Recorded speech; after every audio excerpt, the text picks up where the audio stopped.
So beside me, we have a 2014 Porsche 911 Carrera S. Today, nandito siya ngayon sa Apex Motorworks. So what is Apex Motorworks muna? Apex Motorworks is a sister company of Second Skin Industries, and it's a service center that we created kasi marami kaming clients na naghahanap ng quality service center that they can trust, who can do their service quick when it comes to repairing cars, maintenance, and everything. So we partnered up with Motul Philippines, and we are now here at the AutoComplex. So ito yung space natin, and we are called Apex Motorworks. So what are the services that we have here? We have PMS, maintenance, brakes, suspension, oil change, bought-on parts, basically anything to maintain your car and keep them running in top condition. We have it here in Apex Motorworks. When we first inspected the car, nakita namin yung problem was actually the wiring. So actually, the car was rat infested. Pagbukas namin dun sa may engine niya, you can actually smell rat poop. Upon further diagnosis, tignan namin yung wiring harness niya. Putol-putol na siya kasi ginatkat na nga ng daga. And that's actually a common problem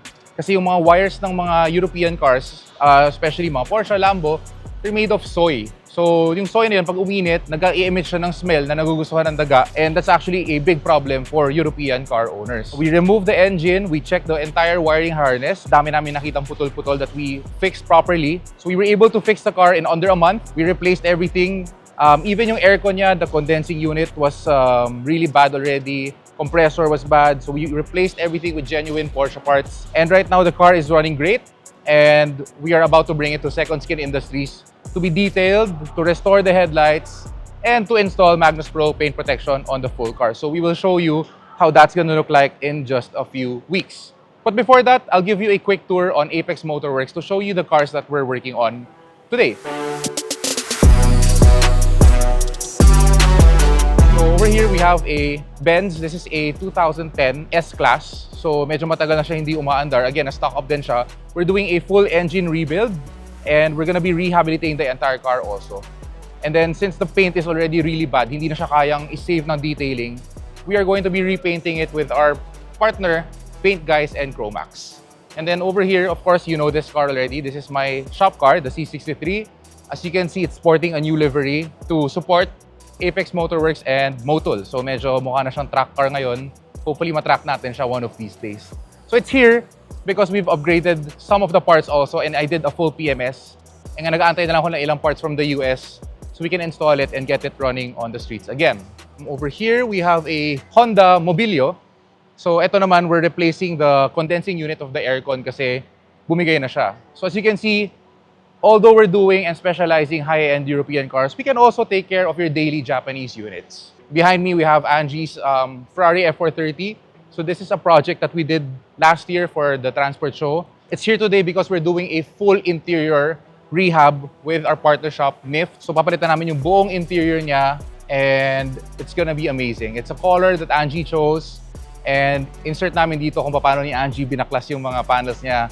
It was crazy, but it was fun to watch. So siguro a few more weeks, matatapos na siya, and then we will unveil it somewhere in the next video. And over here, we have a very special Lamborghini Gallardo Balboni. So original to. There's only 250 units worldwide, and we did a full PMS on this car, and it's ready to go to its owner again. So we have a Cadillac Escalade. So itong Cadillac Escalade na to, meron siyang few problems. Side step niya hindi gumagana, and the owner wanted to do a full PMS also of the car. So after namin siya i-PPF, dumiretso siya dito sa Apex para ayusin namin yung PMS niya. Para it's brand new na talaga. And we have a Jetta also here.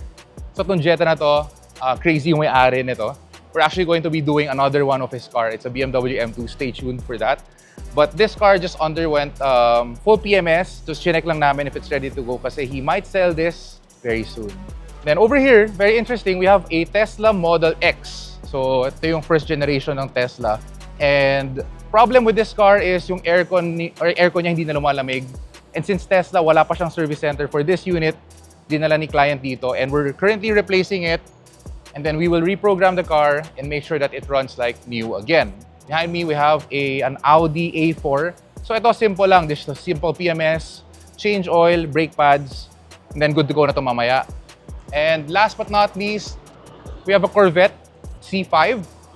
So ito, ang problem niya is the engine wouldn't start. Hopefully, something simple lang, like maybe kailangan lang palitan yung spark plug or something. But we'll see. Balikan namin kayo doon.